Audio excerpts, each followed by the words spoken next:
میں بھی ایک ماں ہوں۔ میری بیٹی کی عمر بھی دعا زہرا کے لگ بھگ ہے۔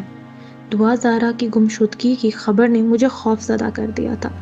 میں اس دن سے راتوں کو اٹھ کر اپنی بیٹی کے کمرے میں جھانکتی ہوں اور اس کو سویا ہوا دیکھ کر آیت الکرسی کا ورد کر کے پھونکتی ہوں۔ اس کو اسکول بھیجتے ہوئے خود دروازے تک چھوڑنے جاتی ہوں اور چھٹی سے آدھا گھنٹہ پہلے ہی اسکول کے گیٹ پر جا کر کھڑی ہو جاتی ہوں۔ دعا زہرا نے جو کچھ کیا یا اس کے ساتھ جو کچھ ہوا، دونوں صورتوں میں اس کی وجہ سے بہت ساری لڑکیوں کی زندگیوں پر براہ راست اثر پڑا ہے۔ اس حوالے سے میں نے سوچا کہ دعا کے نام ایک خط لکھوں، ہو سکتا ہے کہ وہ میری بات کو سمجھ سکے۔ پیاری بیٹی دعا، سدا خوش رہو۔ تمہارے والدین نے تمہارا نام بہت سوچ سمجھ کر رکھا ہوگا۔ تم ہو بھی تو اتنی پیاری کہ جب تم پہلی بار ان کی گود میں آئی ہوگی تو ان کو محسوس ہوا ہوگا کہ جیسے ان کی دعا پوری ہو گئی ہے، تبھی تو انہوں نے تمہارا نام دعا رکھا۔ اکثر لوگ یہی کہتے ہیں کہ بیٹیوں کی پیدائش کی بھی اتنی ہی خوشی ہوتی ہے جتنی کہ بیٹے کی پیدائش پر ہوتی ہے، مگر بیٹی کے نصیب سے خوف آتا ہے کہ پتہ نہیں اس کا نصیب کیسا ہوگا، اس کو شادی کے بعد کیسا گھرانہ ملے گا۔ مگر تمہارے والدین نے تو تمہیں ایک پری کی طرح پالا، تمہارے ناز نخرے اٹھائے، ہی کوشش کی کہ بابل کے آنگن سے وہ ساری خوشیاں سمیٹ لو جن کی بعد والی زندگی میں تمہیں کسی قسم کی کمی کا احساس نہ ہو سکے۔ بہترین لباس، بہترین غذا کے ساتھ ساتھ وہ ساری سہولتیں دی ہوں گی جس کے لیے انہیں اپنی خواہشات کا گلا گھونٹنا پڑا ہوگا۔ ہم سفید پوش لوگ ایسے ہی ہوتے ہیں، اپنے پھٹے جوڑے اور پیر کی ٹوٹی چپل کے باوجود اپنے بچوں کے لیے بہترین چیزوں کا انتخاب کرتے ہیں تاکہ بچوں کو کسی قسم کی کمی کا احساس نہ ہو۔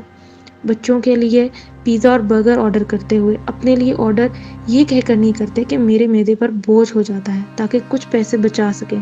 ایسے ہی کئی پل تمہارے والدین کے بھی تمہارے ساتھ گزرے ہوں گے۔ بیٹیاں تو باپ کی جان ہوتی ہیں، یہی وجہ ہوتی ہے کہ باپ بیٹیوں کے لاڈ ماؤں سے بھی زیادہ اٹھاتے ہیں۔ ماؤں کی روک ٹوک اور ڈانٹ ڈپٹ پر بھی یہ باپ ہی ہوتے ہیں جو کہ بیٹیوں کو اپنے پیچھے چھپا لیتے ہیں۔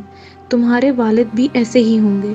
ٹیکنالوجی کے اس دور میں میری بچی کسی کمی کا شکار نہ ہو جائے، اس خیال سے انہوں نے اپنے لیے پرانا بٹنوں والا موبائل فون لے کر تمہیں بہترین ٹیب لے کر دیا ہوگا تاکہ تمہیں اپنی دوستوں کے سامنے کسی قسم کی شرمندگی کا سامنا نہ کرنا پڑے، مگر تم نے اپنی نادانی میں ان کو ہی اپنا دشمن سمجھ لیا۔ سوشل میڈیا پر ایک گیم کی توسط سے ملنے والا زہر تمہیں اتنا عزیز ہو گیا کہ تم نے اس کی خاطر یہ بھی نہ سوچا کہ تمہارے اس عمل کا تمہارے چاہنے والے ماں باپ کے دل پر کیا اثر ہوگا۔ تم یہ بھی بھول گئی کہ پیچھے تمہاری اور بہنیں بھی ہیں جن کے کردار پر ساری عمر کے لیے ایک ناکردہ گناہ کا داغ لگ گیا۔ تم نے یہ بھی نہ سوچا کہ تمہارے اس عمل نے تمہاری ماں کی تربیت پر کیسے کیسے سوال اٹھا دیے ہوں گے۔ ہر ماں باپ کی یہی خواہش ہوتی ہے کہ اپنی اولاد کے لیے بہترین انتخاب کریں، اور ابھی تو تم بہت چھوٹی تھی، شادی کا فیصلہ تو دور کی بات، ابھی تم اس قابل بھی نہ تھی کہ اپنے مستقبل کا درست فیصلہ کر سکو، مگر اس کے باوجود تم نے اتنا بڑا قدم اٹھا لیا۔ تمہارے ماں باپ سمیت ہم سب مائیں بار بار اپنے آپ کو یہی سوچ کر تسلی دیتی ہیں کہ تم خود یہ فیصلہ نہیں کر سکتی، تم کسی خوف کا شکار ہو، تمہیں کسی نے ٹریپ کیا ہے۔ مگر میری پیاری بیٹی، تم ایک بار، صرف ایک بار پکار کر تو دیکھو کس طرح ہم سب تمہارے سامنے ڈھال بن کر کھڑے ہوتے ہیں۔ تمہاری ہر مشکل ہماری مشکل بن جائے گی۔ دعا بیٹی، تم تو محبت کے اس سفر میں اپنے ہی والدین کو نفرت دے بیٹھی ہو۔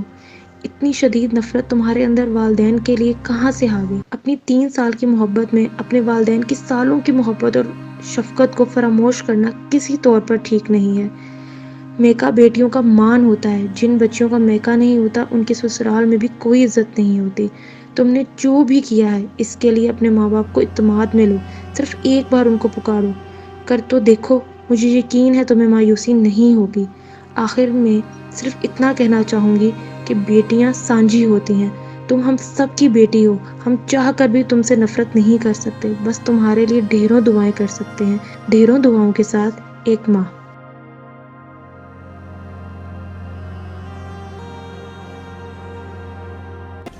حج عمرہ زیارات کے لیے نارتھ امریکہ میں جانا پہچانا اور مانا ہوا نام KGA USA ٹریول گروپ۔ رابطہ سید افتخار شاہ 5164550600 917 KGA 1214 www.kgausa.com